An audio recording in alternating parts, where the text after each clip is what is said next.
आता इथे एक महत्त्वाचा प्रश्न निर्माण होतो, कॉस्ट कट करताना कंपन्या थेट लोकांना काढतायत का, की आधी दुसऱ्या कुठल्या खर्चाला कात्री लावतात?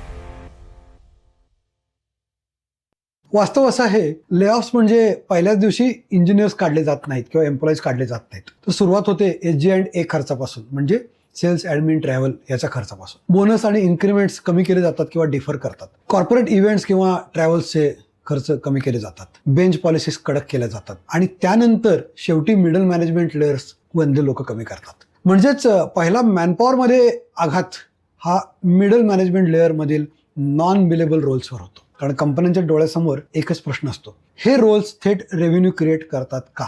जर याचं उत्तर स्पष्ट नसेल किंवा नाही असं असेल तर तो रोल कमी केला जाऊ शकतो आणि लेऑफमध्ये तो रोल जाण्याचा धोका खूप वाढतो. मग सगळ्यात जास्त फटका कोणाला बसतो? हे ऐकणं थोडं अस्वस्थ करणार आहे, पण आज सर्वाधिक दबावात आहेत delivery managers, project managers, account managers, client partners, governance, कंप्लायन्समधले रोल्स, क्वालिटी, रिपोर्टिंग, कोऑर्डिनेशनमधले रोल्स आणि दीर्घकाळ बेंचवर असलेले लोक. एकेकाळी ही पदं अत्यंत सुरक्षित मानली जात होती. आज ती कॉस्ट म्हणून पाहिली जात आहेत. गेल्या एका वर्षात हजारो सिनियर IT प्रोफेशनल्सनी मोठ्या कंपन्या सोडल्या आहेत किंवा त्यांना त्या सोडाव्या लागल्या आहेत. हा आकडा नाही, हा एक सिग्नल आहे, कदाचित आणि मोठ्या प्रमाणात नोकऱ्या जाण्याची ही सुरुवात असू शकते. आता आपण एक अनकम्फर्टेबल पण प्रामाणिक प्रश्न विचारायला हवा, यात कर्मचारीही काही अंशी जबाबदार आहेत का?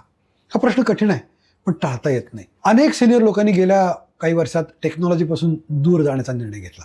Coding is for juniors, architecture is not my role, management is my strength असं म्हणून. तो निर्णय त्या काळात योग्य वाटला, पण आज मार्केट वेगळं आहे. आज मार्केट एकच गोष्ट मागतं, टेक्नॉलॉजी विथ लिडरशिप.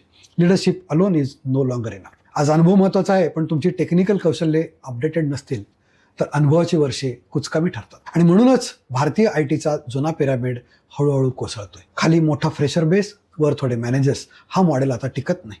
आज कंपन्यांना हव्यात लहान, चपळ, अत्यंत कौशल्यपूर्ण टीम्स. हेडकाउंट नाही, केपॅबिलिटी हवे. मग प्रश्न येतो, IT कंपन्या किंवा ITचं फील्ड संपते का? तर अजिबात नाही. ITचं फील्ड संपत नाहीये, ती मॅच्युरिटीमध्ये प्रवेश करते असं मी म्हणेन. भविष्यात वाढ होईलच, पण ती कशामध्ये? क्लाउडमध्ये, सायबर सिक्युरिटीमध्ये, data engineering, AI governance, product engineering, consulting आणि ॲडवायझरी यांच्यामध्ये.